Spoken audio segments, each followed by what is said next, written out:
Good afternoon. The Secretary General will start with a short introduction presenting this week's Defence Ministerial, and then we'll be open for your questions. Secretary General. Good afternoon. This week, the defence ministers of allied nations and our partners will meet here at NATO headquarters. We will discuss our current operations and our future capabilities, what we're doing now, but also what we will and must be able to do in the future. Our operation to protect civilians in Libya has been a great success. The United Nations Security Council called for action. NATO decided to respond. We put together a complete package of measures by air and sea to protect the people of Libya. And we are near to successfully completing that task. Operation Unified Protector has done what we said it would do. We have kept our commitment to the United Nations, to the region, and to the Libyan people. We will also meet with our ISAF partners to discuss progress in Afghanistan, because there has been significant progress since our last meeting. Transition is fully on track, and we will not allow insurgents to derail it. Already, Afghan forces are providing lead security for a quarter of the population. I expect the next stage of transition to be announced soon, and I expect it to be substantial. And at the same time, our military authorities assess that the insurgency has been weakened overall. Of course, the levels of violence are of concern. A number of spectacular attacks have captured the headlines recently and created the perception that security incidents are on the rise. However, our commanders are confident that security incidents initiated by insurgent groups are lower than last year. And let me tell you about a specific case. About a year ago, we were talking about the security situation in central Helmand. This was a focus of our efforts, and we said things would get worse before they got better. Now we are seeing the results of our efforts. Attacks since June are significantly lower than last year. In fact, some districts in central Helmand have seen reductions in violence of nearly 80%, nearly 80%. So our strategy is working. And we should concentrate on the competence of the Afghan security forces in dealing with attacks.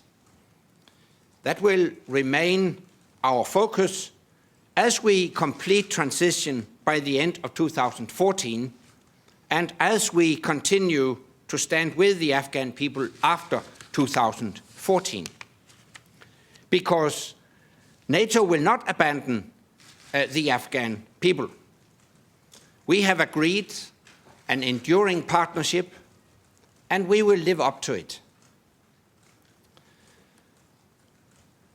Finally, we will discuss developments in Kosovo. We have seen sharp reminders of how quickly tensions can arise and how important NATO's mission remains. KFOR is there to maintain a safe and secure environment for all the people of Kosovo, regardless of their ethnicity. And we will continue to do so firmly, carefully, and impartially, in full compliance with our United Nations mandate. That is what our troops have been doing for the last 12 years, at considerable risk to their own safety.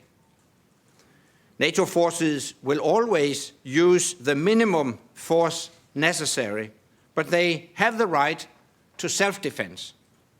That is what they did on the 27th of September. So I urge all parties to avoid unilateral actions and inflammatory statements. I urge everyone to put their efforts into dialogue, not confrontation, because all the people of Kosovo have an interest in a secure and stable future. And NATO supports the aspirations of the whole region towards integration in the Euro-Atlantic family.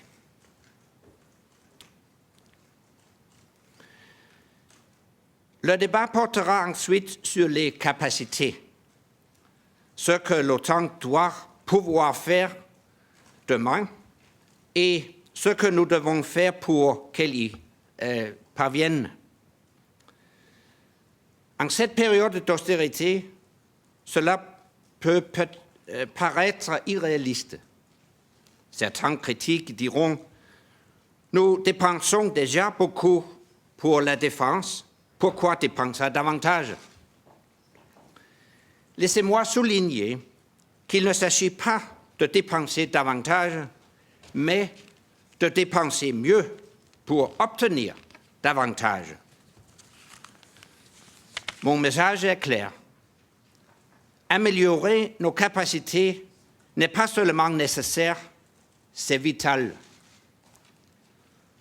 Nous devons dépenser sur les priorités et dépenser ensemble. En finançant des projets qui amélioreront notre sécurité à tous. La solidarité pour la sécurité, voilà ce que j'appelle la défense intelligente ou smart defense.